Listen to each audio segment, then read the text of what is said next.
U.S. President Donald Trump has issued a stern warning to Nigeria, vowing to take tough measures if the Nigerian government continues to permit the elimination of Christians. In a recent video posted on his Truth Social platform, Trump declared that he would take actions against Nigeria that it won't like, and suggested that he would go into that now disgraced country guns blazing. Trump's remarks come after months of heightened concern in Washington over reports of targeted attacks on Christian communities in Nigeria. Christianity is facing an existential threat in Nigeria. Thousands and thousands of Christians are being killed. Radical Islamists are responsible for this mass slaughter. I am hereby making Nigeria a country of particular concern. That's a legal definition. When the Christians or any such group is slaughtered, like is happening in Nigeria, 3,100 versus 4,476 worldwide. What horrible numbers. Something has to be done. I am asking Congressman Riley Moore, together with Chairman Tom Cole and the House Appropriations Committee, to immediately look into this matter and to report back to me. And I mean, like, immediately. The United States cannot stand by while such atrocities are happening in Nigeria and numerous other countries. It's not only Nigeria, it's all over. We stand ready, willing, and able to save our great Christian population around the world. This is not going to happen. The killing of Christians is not going to happen. If the Nigerian government continues to allow the killing of Christians, the USA will immediately stop all aid and assistance to Nigeria.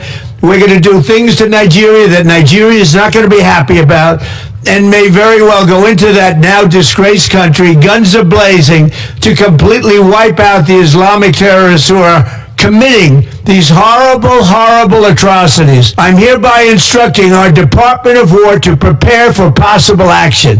If we attack, it will be fast, vicious, and sweet, just like the terrorist thugs attack our cherished Christians.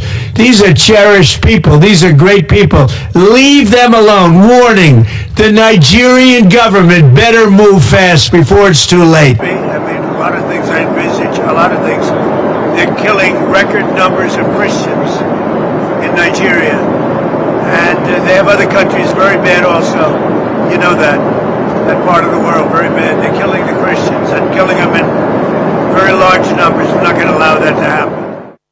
Lawmakers, human rights advocates, and religious organizations in the United States have repeatedly accused Islamist extremist groups of carrying out systematic violence against Christians. In September, American talk show host Bill Maher reignited debate on the issue, describing the situation as a genocide.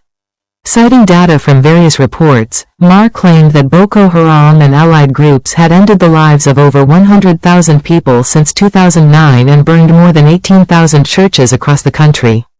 These statistics have gained widespread traction on social media and among U.S. politicians. The Nigerian government has strongly rejected these claims, calling them a serious distortion of reality.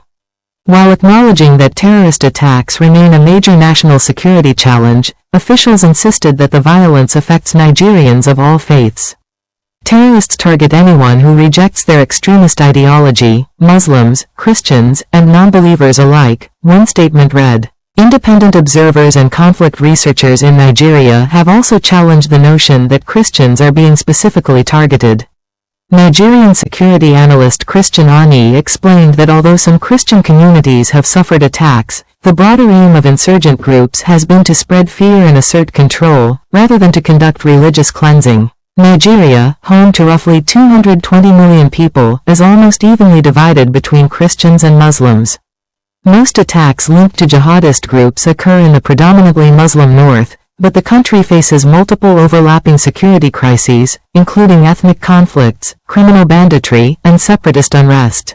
Several U.S. politicians have taken a public stance on the issue. Texas Senator Ted Cruz has been particularly vocal, claiming that since 2009, over 50,000 Christians have been massacred, and 18,000 churches and 2,000 Christian schools destroyed. He accused Nigerian authorities of turning a blind eye, or even aiding the mass murder of Christians by Islamist extremists.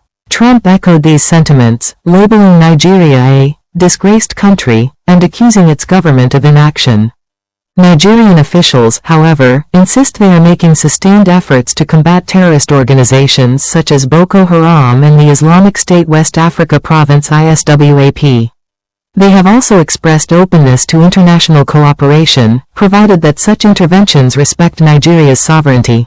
Analysts caution against reducing Nigeria's violence to a purely religious conflict.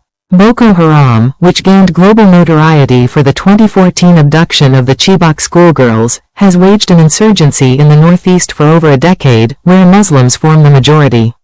Other extremist groups, including ISWAP, have also emerged, targeting both civilian and military populations. The figures cited by U.S. politicians often trace back to reports by the International Society for Civil Liberties and Rule of Law Inter-Society, a Nigerian non-governmental organization that documents human rights violations. In a 2023 report, Inter-Society estimated that more than 7,000 Christians lost their lives between January and August of that year alone. These numbers have been amplified by American lawmakers such as Congressman Riley M. Moore, who has advocated for stronger U.S. engagement on the issue. However, Inter-Society's inclusion of Fulani herders among perpetrators has sparked controversy. The Fulani, a predominantly Muslim ethnic group spread across West Africa, are traditionally pastoralists. While the group has been implicated in deadly clashes with farming communities, many researchers argue that these conflicts are driven more by land disputes and competition for resources than by religion. Security experts like Confidence McCary of SBM Intelligence, a Nigerian consultancy, note that these confrontations are often motivated by economic and ethnic tensions. It's about land, power, and survival, McCary said. When attacks hit churches or mosques, it becomes easy to frame them as religious violence, but the underlying issues are far more complex. The narrative of Christian persecution in Nigeria has long resonated within certain U.S. political and advocacy circles.